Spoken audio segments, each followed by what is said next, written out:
Sa Bar Dubai, ano? Sa Bar Dubai. Ito yung Bar Dubai. Mas maganda sana kung meron tayong makakausap na Pilipino rito eh. Ito baka Pilipino to, baka pwedeng makakausap to. Lapitan natin ha. Kabayan, magandang gabi sa'yo. Kabayan ba? Kabayan? Sir, kamusta po? Ano pangalan nila? Okay lang. Ano pangalan nila? Ako pala si Koy. Koy? Coco? Koy. Koy, pwede ka ba ma-interview kahit saglit lang? Pwede ba? Okay lang, okay lang. Sige, bukan nga, kumakain ka pala. Ano ba kinakain mo, Koy? Ano kinakain mo? Pang ano? Pang hapunan ko na to.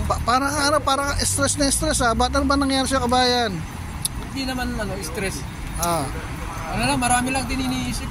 Gano'n? Bakit naman? Bakit? Siyempre, nasa abroad tayo. Oo. Iniisip natin yung mga anak natin sa Pilipinas. Koy, saan ka magtatrabaho rito? Kung pwedeng malaman? Diyan lang sa Satwa. Sa Satwa, doon. Sa may carpet. Ang trabaho mo ron? Delivery driver. Driver. So, magkano naman ang kinikita mo ron? Magkano sinusweldo mo sa isang buwan? Malit lang. Magkano? Basta malit lang, sir. Malit lang. Tama lang pangtustos ng sarili tsaka pangpadala ng konting padala sa Pilipinas. Driver, malit lang sweldo ng driver dito. Oh? So ilang taon lang trabaho rito sa Dubai? Actually dito sa bago kong pinapasukan, 6 months pa lang ako dyan, bago pa lang ako dyan. Pero yung dati kong trabaho, 20 years ako doon. Saan yun? Doon sa Sabja. Driver din ako doon. Dati ka rin driver doon. Pero meron din na okay din, meron din akong benefits doon na medyo nakuha. Pinagpapagawa ko ng bahay. Yun lang pala, napagpagawa ka naman ng bahay. Kaya bumalik ako dahil hindi pa tapos yung bunso ko. Yung bunso mo, bata na ba yung, ano bang course yung bunso mo? Nursing. Nurse naman pala eh. Ilan ba anak mo? 2. Ay isa, anong trabaho nun? Wala, tambay. Tambay. Nag-aaral ba siya? Na-stop siya. Bakit naman? Ba't na-stop? Ayaw niya lang mag-aral. Panganay, lalaki. Basta ayaw nang tinamad eh. Ano ka ba? Solo parents na lang ba? O asan na mismo? Dito rin ba? Solo parents na lang ako. Asan siya ngayon? Yung mismo? Asan siya? Wala na. Saan? Wala. Wala na siya. Ganun ba? So saan ka pala saan ka nakatira dito? Diyan lang sa may kanto. Dito, kanto. So magkano bayad mo sa inupahan mo sa isang buwan? Mahal. Magkano naman? 750 dirham. Ano pa mga benefits to sa na nun? All in na yun, sir. All in na yun? Anong all in yun? Anong mga... May internet, may gas, tubig, libre lahat. Lahat na, internet, gas, tubig. Pero kami 8 kami sa loob ng bahay. Di medyo crowded kayo nun. Crowded talaga. Mahal talaga. Pero may washing machine naman doon. Kompleto, may washing machine. Wala, rice cooker. Kailangan bumili ka ng sarili mo. Rice cooker, wala ka bang rice cooker doon? Wala pa, hindi pa makabili dahil inuuna ko muna ipadala sa Gala mo, kailangan mo ng tubig. May tubig ako rito. Sir, salamat sir. Ito. Ayun na, baka Tama-tama. Para kasi kumakain ka, pansin ko, kumakain ka eh. Napansin nyo na... wala kang tubig ka ako eh. Nauuhaw ako eh, gusto ko. Sir, sige, salamat. Big safe sa'yo na yan. Saan ka ba sa atin sa Pilipinas? Sa Forbes. Forbes. Saan Forbes? Caloocan, Forbes.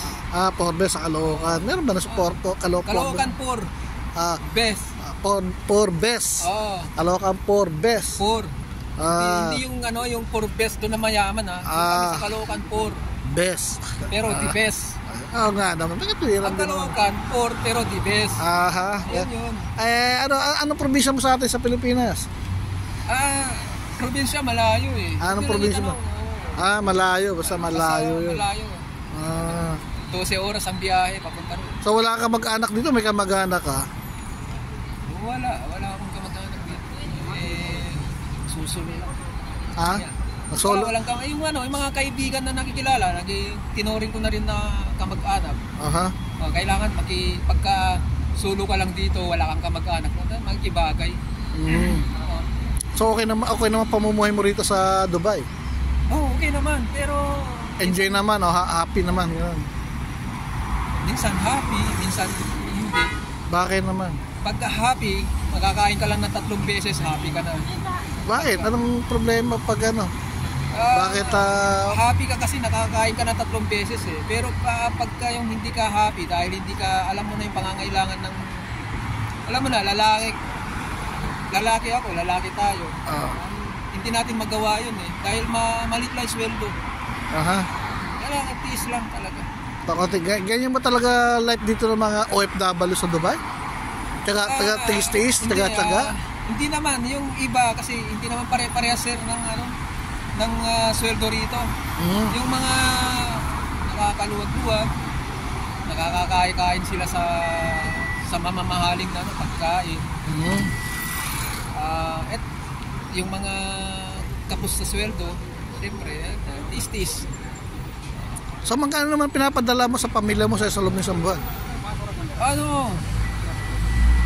Kung sumatotalin natin doon sa bahay ko pa lang kung itatanong mo pag pinapadala ko sa sa anak mo, sa pamilya sa anak mo? ko kasi nag-aaral yun. Yung budget nila sa pagkain, tsaka yung sa tuition fee nila. Tama lang naman din para sa kanila. At konti na lang din yung titira sa akin. Ito na nga lang yung pang dinner ko sugar, para magkaroon lang ng lakas. Ito yung minatamis. Yan na lang yung hapunan mo? Ito na lang hapunan ko. Naku, grabe na pala. Hindi ka kumain ng matamis, lalong mawawala ka ng resistensya sa katawan. Masarap, baka gusto nyo. Si, salamat kabayan. Kainin mo lang yan. Dali lang, kainin ko lang. Sige, kainin mo muna yan. Habang ini-interview kita, kinakausap.